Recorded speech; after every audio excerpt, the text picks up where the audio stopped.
বন্ধুরা, তোমরাও কি চাও এরকম পাহাড়, বরফে ঢাকা পাহাড়, নদী আর এরকম মনোরম পরিবেশ দেখতে দেখতে শ্রী কেদারনাথ ভ্রমণ করার? তাহলে এই ভিডিওটা ঠিক তোমাদেরই জন্য।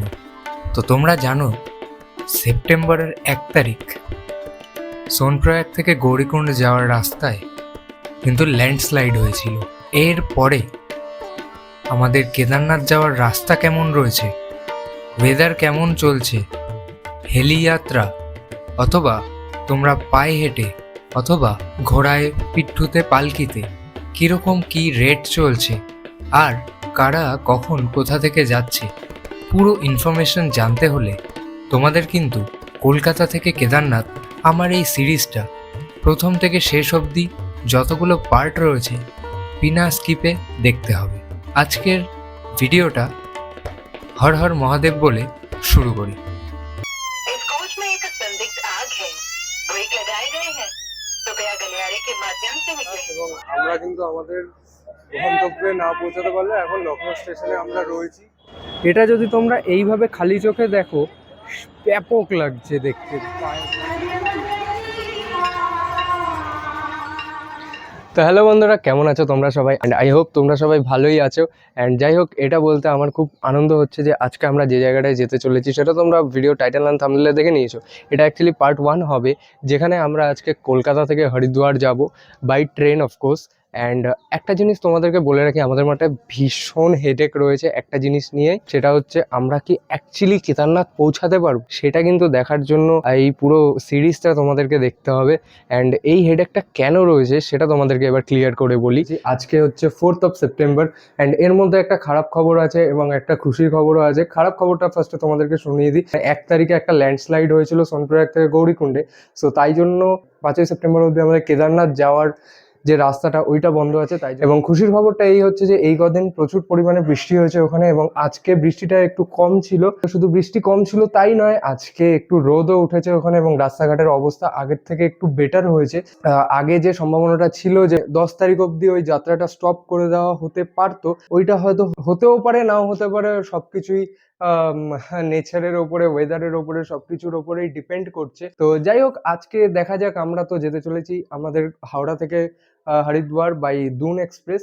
তো ট্রেনের সব ইনফরমেশন তোমাদেরকে একসাথে যেতে যেতে দিয়ে দেবো, ট্রেনে উঠে দিয়ে দেবো, কোনো প্রবলেম হবে না, ইনফরমেটিভ হবে ভিডিওটা। আমাদের ব্যাগেজ এতগুলো হয়ে গেছে অ্যান্ড একটা এখনো ভরা চলছে। এত কিছুর মধ্যে আমি বলতে পারি যে এতগুলো ব্যাগ নিয়ে যাওয়াটা অ্যাকচুয়ালি পসিবল না। তো তাই জন্য আমরা ভেবেছি যে একটা ক্যাব বুক করে চলে গেলে it would be better, because এতগুলো ব্যাগ নিয়ে যাওয়া অ্যাকচুয়ালি নেক্সট টু ইম্পসিবল আমাদের পক্ষে। এই পরিমাণ ব্যাগ নিয়ে আমরা 3 জন যাচ্ছি। হ্যাঁ, একটা জিনিস তোমাদেরকে বলে দিই যে আমরা খুব সিস্টেমেটিক ওয়েতে একটা ব্যাগ গুছিয়েছি, কারণ এই বড় ব্যাগটা যেটা আমাদের 60 লিটার্সের ওয়াইল্ডক্রাফটের ব্যাগ, আমাদের 3 জনের সব মিলিয়ে যা যা লাগতো মোটামুটি ইন জেনারেল যেটা লাগবে সেই সব জিনিসগুলো এই ব্যাগটায় নেওয়া রয়েছে। অ্যান্ড এই ব্যাগটা আমরা অ্যাকচুয়ালি গৌরীকুণ্ড বা সোনপ্রয়াগ দুটোর মধ্যে একটা জায়গায় রেখে আমরা চলে যাবো। অ্যান্ড এই ব্যাগগুলো যেগুলো আমরা পিঠে নিয়ে উঠবো, সেই ব্যাগগুলোয় আমরা যেগুলো যেগুলো অনলি দরকার সেই জিনিসগুলোই রেখেছি। এক্সট্রা কোনো জিনিস আমরা এই ব্যাগগুলোর মধ্যে নিইনি, অনলি যেটুকু দরকার সেইটুকু জিনিসপত্রই নেওয়া হয়েছে। অ্যান্ড সবকিছু তোমাদেরকে ইনফরমেশন এই ভিডিওতে দিয়ে দেবো, কারণ আমাদের যে যাত্রাটা 5 তারিখ অবধি স্থগিত করে রাখা হয়েছে, সেইটার পেছনে যে রিজনটা রয়েছে সেটা খুবই বড় একটা রিজন। ওখানে ল্যান্ডস্লাইডের জন্য 2 জনের মৃত্যুও ঘটেছে এবং আরো যে 3-4 জন ছিলেন যারা শেয়ার ট্যাক্সি করে যাচ্ছিলেন তারা সিভিয়ারলি ইনজিয়ার্ড। সো এত কিছু হওয়ার পরে প্রশাসন ওখানকার রিস্ক নিতে পারবে না। যে আমাদের দুটো প্ল্যান রয়েছে। একটা হচ্ছে 99% শিওর, যদি আমাদের যাত্রাটা শুরু করিয়ে দেওয়া হয় তাহলে আমরা কেদারনাথ যাচ্ছি। অ্যান্ড প্ল্যান বিটা তোমাদেরকে এখন বলবো না, প্ল্যান বি বলবো তখনই যদি আমাদের যাত্রাটা স্থগিত হয়ে যায়, যদি আমরা কালকে পুরো দিনটা আমরা ট্রেনে থাকবো। তো ট্রেনে আমরা লাইভ আপডেট পেয়ে যাব যে আমাদের কি কি চলছে, এখানে নিউজ কি চলছে, লাইভ নিউজ আমরা সবসময় এখন দেখছি। তো সবকিছু দেখে আমরা তোমাদেরকে জানিয়ে দেবো। অ্যান্ড অ্যাকচুয়ালি এখান থেকে আমরা কেদারনাথ পৌঁছাতে পারবো কি পারবো না পুরো সিরিজটা তোমাদেরকে দেখতে হবে। এটা অ্যাকচুয়ালি পার্ট 1 হতে চলেছে, যেখানে আমরা হাওড়া থেকে যেতে চলেছি হরিদ্বার। তো বন্ধুরা ঘড়িতে এখন বাজে প্রায় 5:30। আমরা এখন রওনা দিতে চলেছি আমাদের হাওড়া স্টেশনের উদ্দেশ্যে। অ্যান্ড আমাদের ট্রেন যেরকম বললাম 8:30টায় রয়েছে, 8:25 টু বি প্রিসাইজ। চলো যাওয়া যাক, আমরা এখান থেকে ক্যাব বুক করে ফেলেছি। অ্যান্ড মোটামুটি এখন সন্ধ্যা টাইপ হয়ে গেছে। So let's go. অ্যান্ড ট্রেনে উঠে তোমাদেরকে ট্রেনের সমস্ত ডিটেলস তোমাদেরকে দেবো। তো চলো যাওয়া যাক একসাথে।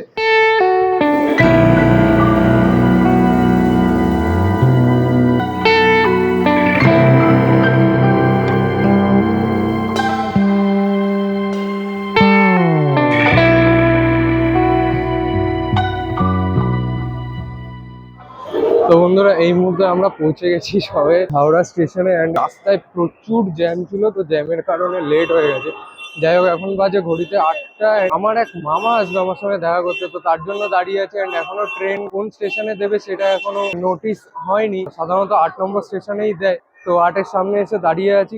এদিকে আমাদের অবস্থা, আমরা জ্যামে ফেসে 8টার সময় ঢুকেছি। আমাদের মামা আমার আগে এসে 7টার সময় এখানে আমাদের জন্য অপেক্ষা করছে। যাই হোক এবার আমাদের ট্রেনের অপেক্ষায় রয়েছে, এখনো অ্যানাউন্স হয়নি, অ্যাকচুয়ালি বোর্ডেও দেয়নি। এখন 8:15 বাজে, বাট আমাদের ট্রেন 8:25-এ 8 নম্বরে দেওয়ার কথা। দেখছি কটায় আসে, হয়তো লেট থাকবে, নাও থাকতে পারে। ট্রেন এখনো অ্যানাউন্স হয়নি বলে এখানে একটু স্ন্যাক্সের জায়গায় চা নিয়ে নিয়েছি। কিছু না কিছু তো একটা খেতে হবে, ভীষণ খিদে পেয়েছে। সন্ধ্যাবেলা কিছু না খেয়ে বেরিয়েছি, দুপুরবেলা খেয়েই বেরিয়ে গেছি, তো চাটাই ভরসা এখন।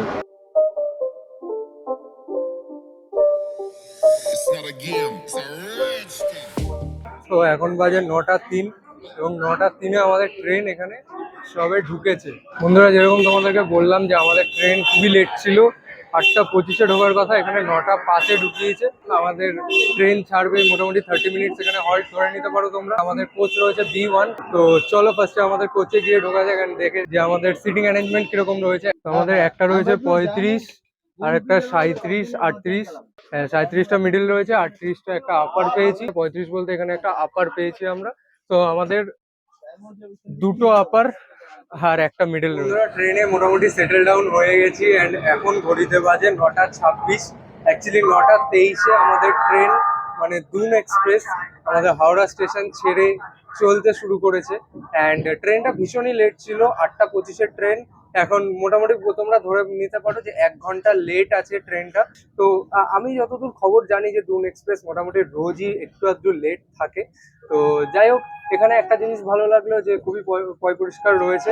টয়লেট গুলো আর দেখালাম না, একদিকে ওয়েস্টার্ন রয়েছে, একদিকে ইন্ডিয়ান টয়লেট রয়েছে, বাট দুটোই মোটামুটি পরিষ্কার রয়েছে, বাট একটু স্মেল আসছে এই আর কি।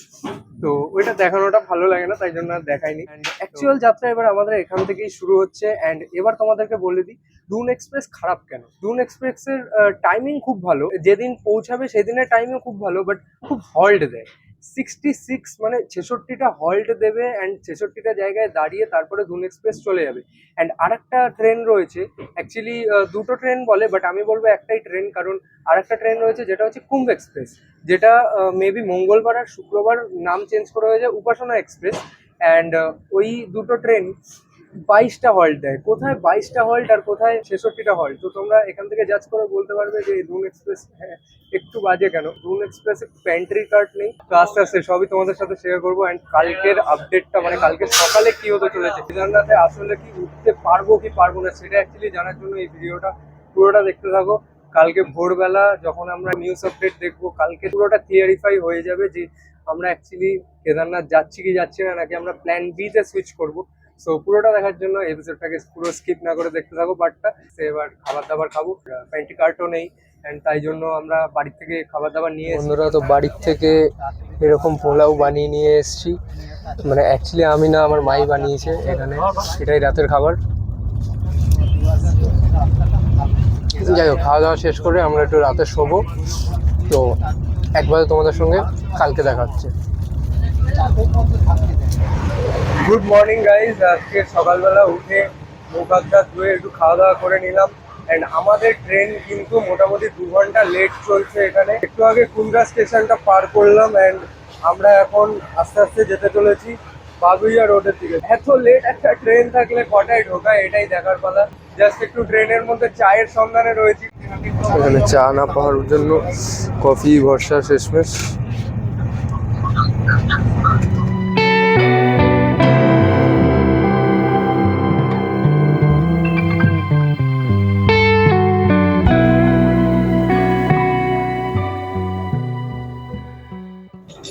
কাশির ঘাটের কিন্তু একটা অপরূপ দৃশ্য তোমাদেরকে এই একটু আগে দেখিয়ে দিলাম। অ্যান্ড আমরা এখন সবে কাশিতে ঢুকলাম। ঘড়িতে এখন বাজে 11টা 20। অ্যান্ড আমাদের ট্রেন এখন মোটামুটি 40 মিনিটস লেট রয়েছে, যেটা বলতে পারো। বাট হ্যাঁ, 40 মিনিটস লেট মানা যায়। আমাদের ওখান দিয়ে ছাড়তে ছাড়তে 1 ঘন্টা লেটে ট্রেনটা ছেড়েছে। একটু আগে রাস্তাটা অনেকটা তাড়াতাড়ি কভার করেছিল, 130 120 এরকম স্পিডে কভার করছিল। দেখা যাক আমরা যে সময় গন্তব্যে পৌঁছাবো, আমাদের 5টা সামথিং এ পৌঁছাবো। দেখি ওই টাইমটা কিরকম লেট করে বা তাড়াতাড়ি পৌঁছে, বিফোর টাইম আফটার টাইম সবই তোমাদের সাথে শেয়ার করবো। যাই হোক, এখন সবে কাশিতে আমরা পৌঁছি। একটু আগে শাহগঞ্জ স্টেশনে পৌঁছেছিলাম, তো সেখানে দেখলাম সামোসা উঠেছিল 20 টাকার তিনটে নিয়ে নিলাম। লাইক দিস, একটা এরকম সামোসা রয়েছে, তার সঙ্গে এরকম একটা গ্রিন চাটনি রয়েছে। তো একটু আগে দুপুরবেলা লাঞ্চ করলাম। লাঞ্চ বলতে ওই বাড়ির থেকে রুটি ফুটি নিয়ে এসেছিলাম, ওই সবই খেয়েছি।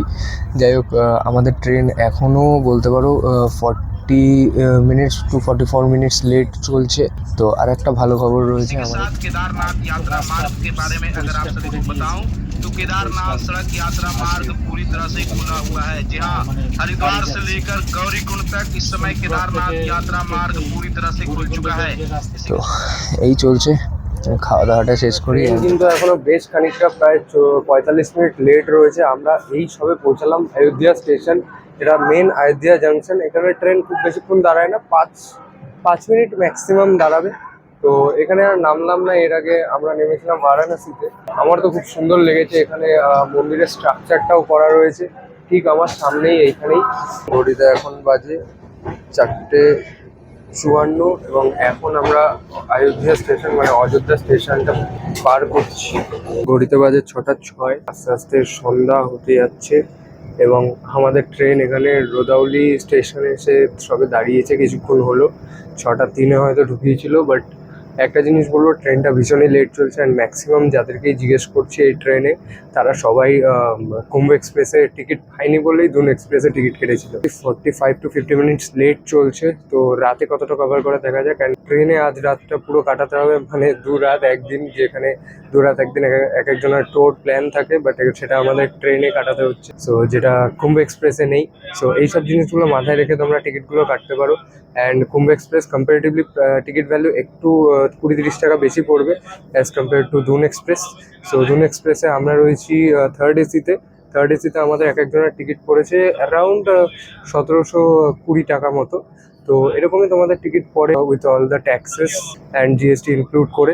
তো এবার দেখি নেক্সট স্টেশন কি আসে। ভালো কোনো স্টেশনে আসলে একটু স্ন্যাক্স নেবো। প্রায় 8:27 এখন লখনৌ স্টেশনে আমরা রয়েছি। প্রায় অন টাইম পৌঁছে দিয়েছে। তবে লখনৌ স্টেশনটা কিন্তু বেশ জমজমাট রয়েছে। আমাদের যেহেতু খাবার দাবার আনা রয়েছে, তাই জন্য আমরা আর এখান থেকে কিছু নিয়ে নিচ্ছি না।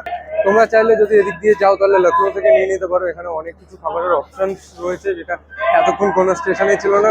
খাবারের অপশনস কি কোনো দোকানই ছিল না। যাই হোক, রাত হয়ে যাচ্ছে অ্যান্ড এবার ট্রেন ছাড়ার প্রায় টাইমও হয়ে যাচ্ছে। তো তাই জন্য আস্তে ধীরে ট্রেনে উঠি। আর রাত্রিবেলা আর কোনো এখন আর ভিডিওগ্রাফি করবো না, খাবো দাবো, একটু পরে শুয়ে যাব।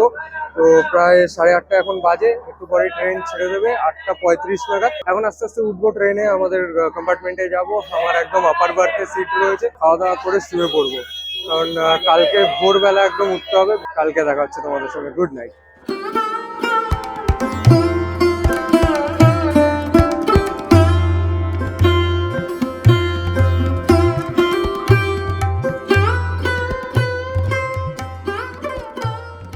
তো বন্ধুরা, ঘড়িতে এখন বাজে 8:15 অ্যান্ড আমরা 8:12 এখানে পৌঁছেছি। আমাদের ট্রেন এখানে আমাদের ড্রপ করেছে 8:06 নাগাদ। আমরা এখানে এখন হরিদ্বার স্টেশনের সামনে রয়েছি। বেশ ভালো একটা পরিবেশ রয়েছে, কিন্তু এখানে প্রচণ্ড রোদ রয়েছে, যেটা আমি এক্সপেক্ট করিনি যে এখন এতটা রোদ থাকবে। যাই হোক, এখন এখান থেকে একটা থাকার জায়গার ব্যবস্থা করতে হবে। আশপাশে যদি হোটেল পাওয়া যায় তাহলে এখান থেকে নিয়ে নেবো। আদারওয়াইজ আমরা যাব ভারত সেবা আশ্রমে, যেটা কম প্রাইসে কম বাজেটে সব থেকে ভালো একটা থাকার জায়গা। চলো দেখা যাক। আমরা এখানে আশপাশে দেখছি, স্টেশনের আশপাশে যদি পাওয়া যায় তবে খুবই ভালো, আর যদি না পাওয়া যায় তাহলে ভারত সেবা আশ্রম রয়েছে আমাদের হাতে। তো দেখতে পারো তোমরা তোমাদের অ্যাকর্ডিং। তো আমরা এই দুটো অপশন আমাদের হাতে রয়েছে। তো এখন ওখানেই যেতে চলেছি আস্তে ধীরে। অ্যান্ড এইখানেই সবাই এসে আসলে ছবি টবি তোলে। সামনে আমাদের শিবের মূর্তিটা রয়েছে, মানে শিব ঠাকুরের মুখটা রয়েছে ওইখানে, যেটা তোমাদেরকে ভিডিওতে দেখাচ্ছি এখন, সেগুলোও রয়েছে। ট্রেন কিন্তু ভীষণই লেট ছিল। 5:30টার মধ্যে আমাদের অ্যারাইভাল টাইম ছিল হরিদ্বারে, বাট সেটা পসিবল হয়ে ওঠেনি বিভিন্ন কারণে। কারণ রাত্রিবেলা যে কাজটা হয়েছে, মানে যে জিনিসটা হয়েছে, সেটা একবার ক্লিপিংসটা তোমরা দেখে নাও। There is a suspected fire in this cove. The evacuate through the vestibule. Doors can be used for evacuation. Once the train has come to a stop, इस कोच में एक संदिग्ध आग है। মানে অ্যাকচুয়ালি রাত্রিবেলা কেউ একটা ট্রেনে স্মোক করেছিল, তার জন্য ফায়ার অ্যালার্মটা বেজে উঠেছিল অ্যান্ড ট্রেন একটা ফাঁকা জায়গায় দাঁড়িয়েছিল যতক্ষণ না ওই প্রবলেমটা সলভ হয়েছে। তো তারপরে অনেকক্ষণ পরে আমাদের ট্রেন আবার চলতে শুরু করেছে। ভেবেছিলাম রাতে টাইমটা কভার করে দেবে, বাট ওটা পসিবল হয়নি সামহাউ। যেমন তেমন করেই হোক অনেক বাধা বিপত্তি কাটিয়ে এখান অবধি পৌঁছে গেছি। অ্যান্ড ভালো খবর একটাই যে আমাদের গতকাল থেকে কেদারনাথের যাত্রা শুরু করে দিয়েছে। একটা হোটেল ফোটেল খুঁজবো, অথবা এখানে আশপাশে যদি ভালো প্রাইসে না পেলে আমরা ভারত সেবা আশ্রমে যাবো।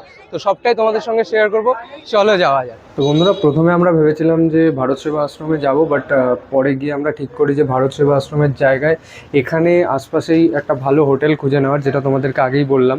অ্যান্ড এখানে আমরা মোটামুটি একটা রিজনেবল প্রাইসে একটা মোটামুটি ভালো হোটেল পেয়েছি। সেটা রুমগুলো তোমাদেরকে একবার দেখিয়ে দিই। রুমগুলো বলতে আমরা ডাবল বেডের একটা রুম নিয়েছি, 3 জনের মতো। একটা ম্যাট্রেস দিয়ে দেওয়া হবে বলেছে এখান থেকে।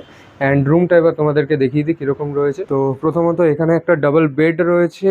এপাশে এই রুমটা একটু ত্রিকোণ টাইপের রুম রয়েছে। এই পাশে একটা শেলফ রয়েছে যেখানে আমরা একটু ব্যাকপ্যাক রেখে দিয়েছি। এখানে এরকম টাইপের শেলফ রয়েছে। এখানে একটা টুল দেওয়া রয়েছে, ওটার উপরে ল্যান্ডফোন রাখা রয়েছে। অ্যান্ড এই পাশে একটা টেবিল রয়েছে, এদিকে একটা টিভি, এখানে একটা সকেটে চার্জিং প্লাগ রয়েছে, আর এখানে একটা চেয়ার রাখা রয়েছে। মোটামুটি পরিষ্কারই রয়েছে ওয়াশরুমটা। এখানে একটা বেসিন রয়েছে, এখানে একটা ওয়েস্টার্ন স্টাইল কোমোড রয়েছে, এখানে একটা বালতি আর একটা মগ, এদিকে কল, ওদিকে গিজার রাখা রয়েছে, আর এখানে হ্যাঙ্গার রয়েছে। আমাদের রুম নাম্বার 304। তো সেটেল ডাউন হয়ে এখান থেকে আমরা আস্তে ধীরে এখান থেকে বেরোবো, একটু বাইরে গিয়ে খাওয়া দাওয়া করবো। কারণ সকালবেলা ট্রেনটা এত লেট করেছে, খাওয়া দাওয়ার টাইম পেয়েছিলাম, বাট কখন পৌঁছাবো এক্সাইটমেন্টে কিছু খাওয়াই হয়নি। এই জায়গাতে আমাদের ইচ্ছা আছে এখন একটু হরকি পৌড়ি ঘাটে ওদিকে যাওয়ার। চলো আস্তে ধীরে যাওয়া যাক, একটু বাইরে গিয়ে খাওয়া দাওয়া করে তারপরে ঘাটের ওদিকে যাই। তোমাদের সঙ্গে দেখা হচ্ছে একেবারে। বন্ধুরা, খাওয়ার জন্য একটু বাইরে এসেছিলাম, অ্যান্ড এখানে একটা হোটেলে একটু খাবার দাবার খেয়ে নিচ্ছি। অ্যান্ড খেয়ে দিয়ে এবার যাবো। তো আইটেমগুলো তোমাদেরকে একবার দেখিয়ে দিই। তো এই একটা রেস্টুরেন্টে এসেছিলাম, এখানে নিয়ে নিয়েছি। একটা রয়েছে ছোট, আর একটা রয়েছে নর্মাল পুরি সবজি। এইটা মেবি পুরি সবজির ওই সবজিটা, আর এটার মধ্যে পুরিগুলো রয়েছে।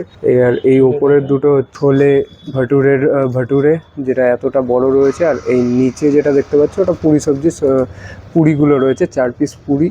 আর এখানে সবজি রয়েছে, আর এখানে ছোলে ভটুরের দুটো ভটুরে রয়েছে, আর এখানে সবজি রয়েছে। খাওয়া দাওয়া করে তারপরে একটু বেরোবো আমরা, ঘাটের দিকে যাব। তারপরে একটু স্নান টান করবো, অ্যান্ড একটু রেস্ট নেবো আজকে, কারণ কালকে একটা বড় যাত্রা রয়েছে। এখান থেকে বাসে উঠতে হবে, বাসে মানে প্রচুর হেডেক। আমরা এখন কিন্তু প্রায় 1:30 মতো বাজে, এবং আমাদের দেরিই হয়ে গেছে। বেসিক্যালি বৃষ্টি হয়েছিল এদিকে।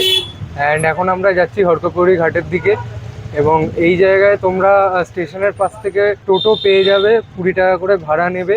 আর স্টেশনের আশপাশে যদি তোমরা যে কোনো হোটেলে থাকো, ওর আশপাশেও তোমরা অটো পাবে না, বেসিক্যালি টোটোই পাবে। তো দেখা যাক, হরকপৌড়ি ঘাটের দিকে যাই আমরা, তোমাদেরও দেখাই। কতটা দেখাতে পারবো I am not sure about that এখনও, কারণ বৃষ্টি এখনও হচ্ছে।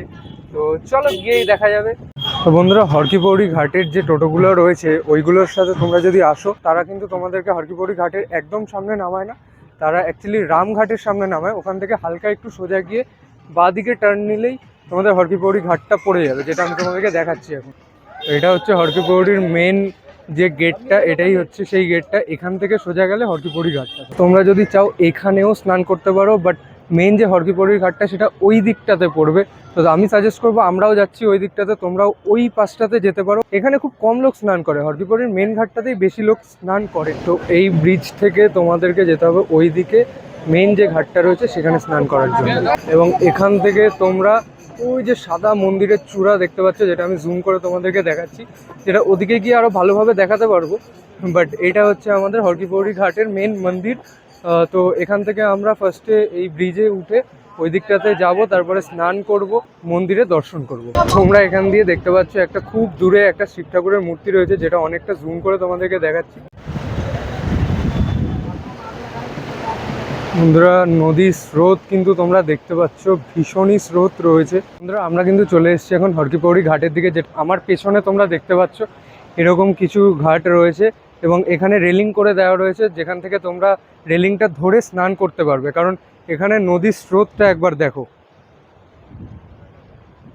পুরো সমস্ত ঘাট জুড়ে নদীর ভীষণ স্রোত। মানে এখানে যদি তোমরা নর্মাল যারা ভালো সুইম করে তারাও অন্তত সাঁতার কাটতে পারবে বলে আমার মনে হয় না, কারণ ভীষণ ভীষণ স্রোত রয়েছে এবং এখন ভালোই বৃষ্টি পড়ছে, যেটা আমি এখন দেখতে পাচ্ছি। এবং তোমরা এখানে এসে স্নান করতেই পারো, এখানে রেলিং দেওয়া রয়েছে, প্লাস মহিলাদের জন্য এরকম চেঞ্জিং রুম রয়েছে। তো এগুলো একটা ভালো জিনিস রয়েছে, যেগুলো ইনিশিয়েট করানো হয়েছে গভর্নমেন্টের থেকে, খুবই ভালো জিনিস। তোমরা এখানে এসে এখান থেকে স্নান করতে পারো, যেটা আমরা করব। এখানে মেনলি এত স্রোতের মধ্যে এখানে দেখো, এখানে শিকল দেওয়া রয়েছে, শিকল ধরেই কিন্তু মেনলি স্নান করে সবাই। এতটা স্রোত, মাই গড, তোমরা বিশ্বাস করতে পারবে না। এই যে এরকম চেঞ্জিং রুম দেওয়া রয়েছে, যেগুলো মহিলাদের জন্য খুবই দরকারি, যেগুলো এখানেও রয়েছে, দক্ষিণেশ্বরেও রয়েছে। বাই দ্য ওয়ে, এইটা দেখে আমার দক্ষিণেশ্বরের কথা মনে পড়ে গেল। যাই হোক, এরকম কিছুটা সিস্টেম রয়েছে। এবার আমরা একটু স্নান করে এখান থেকে বেরোবো।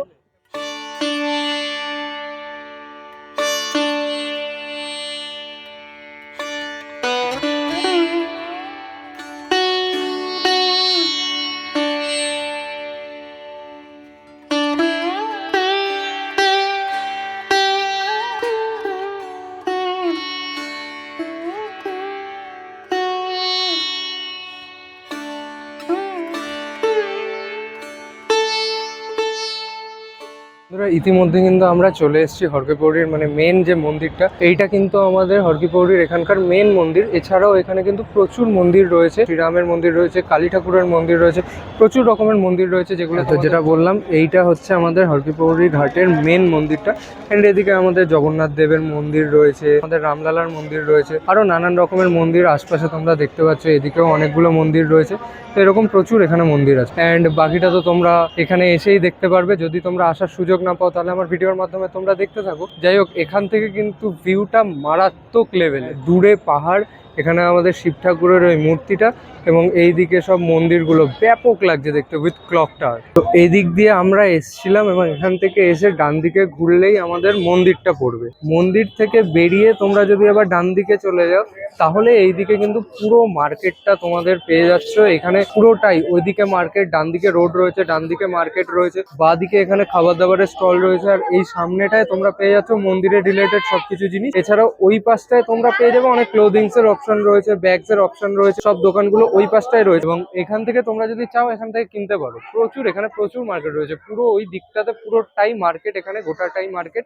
এখান থেকে গিয়ে লাঞ্চ করে নিই। তো লাঞ্চের জন্য আমরা কিন্তু বেছে নিয়েছিলাম পুরনো দাদা বৌদির হোটেল, যেটা হরিদ্বারে অনেক পুরনো। আজকের মেনুতে ছিল ভাত, ওখানকার ফেমাস একদম ধবধবে সাদা ঘি, তার সাথে ছিল আলু ভাজা, এখানে ছিল পালং শাক, আর তারপরেই কিন্তু এসে গেছিল ডাল। তার সাথে ডালের পরে চলে এসেছিল আমাদের জন্য পটল আলুর তরকারি আর একটা পাপড়। খাওয়া দাওয়া শেষ করছি। দুদিন ধরে পুরোটাই আমাদের রুটির ওপরে চলেছে। প্রথম দিন বানিয়ে এনেছিলাম বাড়ির থেকে পোলাও, বাট দ্বিতীয় দিন পুরো গোটা দিনটাই রুটির ওপরে চলেছে। তো অনেকটা তৃপ্তি করে খাচ্ছি। আমরা এরপরে যাবো হরকিপৌড়ি ঘাটে, আরতিটা দেখবো। অ্যান্ড আমাদের কিছু টুকটাকি কেনাকাটা রয়েছে, সেগুলো এই হরিদ্বার থেকে সেরে নেবো। তো আপাতত এটা শেষ করে আবার হরকিপৌড়ি ঘাটে দেখা হচ্ছে।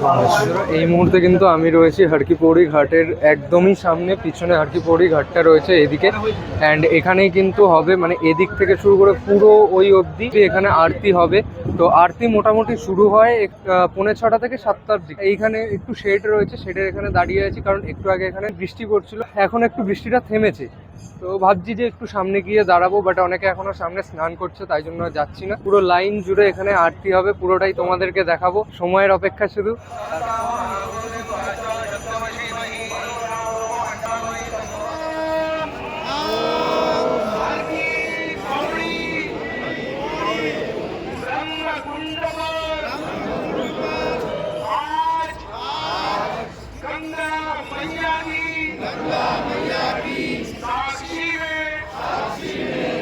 संकल्प लेते हैं कि पतित पावनी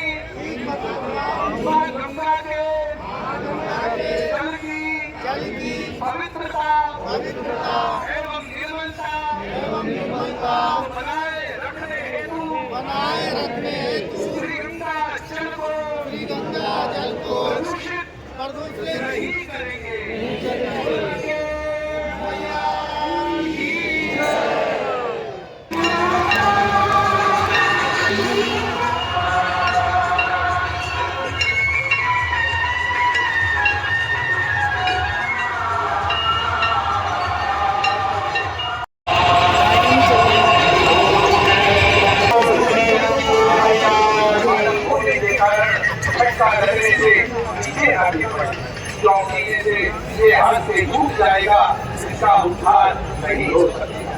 हे माता जी, বন্ধুরা বাইরে থেকে একটু গেছিলাম, টুকিটাকি কেনাকাটা ছিল, পার্সেল করে খাবার নিয়ে এসেছি কারণ বাইরে আর খেতে ইচ্ছে করছিল না। এখানে এসে কালকে আমরা বেরোবো, নেক্সট পার্টে তোমরা দেখতে পাবে। তো এখান থেকে আমরা কালকে সোনপ্রয়াগ যেতে চলেছি। ওখানে গিয়ে ঠিক করবো যে আমরা থাকবো কোথায়, অ্যাকচুয়ালি সোনপ্রয়াগ না গৌরীকুণ্ড। তো এই দুটোই অপশন রয়েছে থাকার জন্য, হয় সোনপ্রয়াগ না হলে গৌরীকুণ্ড। বা নেক্সট পার্টে তোমরা দেখে নিতে পারবে যে কোথায় আমরা আছি না আছি, অ্যান্ড কোথায় গিয়ে আমরা থাকবো, অ্যান্ড কি কি করতে চলেছি ওইখানে। সবকিছু দেখার জন্য তোমরা রেডি থাকো, নেক্সট ভিডিওটা খুব তাড়াতাড়ি আসতে চলেছে। অ্যান্ড আজকের পার্টটা এইখানে আমরা শেষ করছি, খাওয়া দাওয়ার পর্ব সারবো। এখানে কিছু কিছু গোছানোর বাকি আছে, নেক্সট পার্টে সবকিছুই জানতে পারবে। তো স্টে টিউন। কেদারনাথের পুরো সিরিজটা কিন্তু তোমাদেরকে ওয়াচ করতে হবে, তাই জন্য সবাই সাবস্ক্রাইব করে রাখো অ্যান্ড বেল নোটিফিকেশনটাকে অলে করে রাখো। দেখা হচ্ছে নেক্সট পার্টে। Good bye.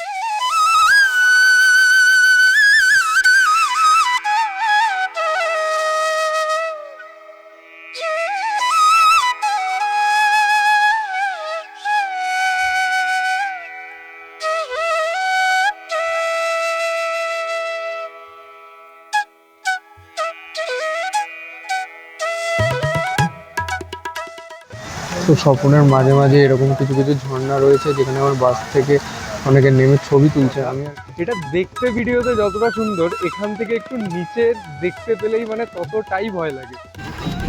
রোডের কন্ডিশন খুব খারাপ।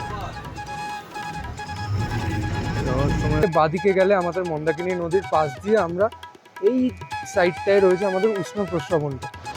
বন্ধুরা এটাই কিন্তু আমাদের গৌরী মাতার মন্দির।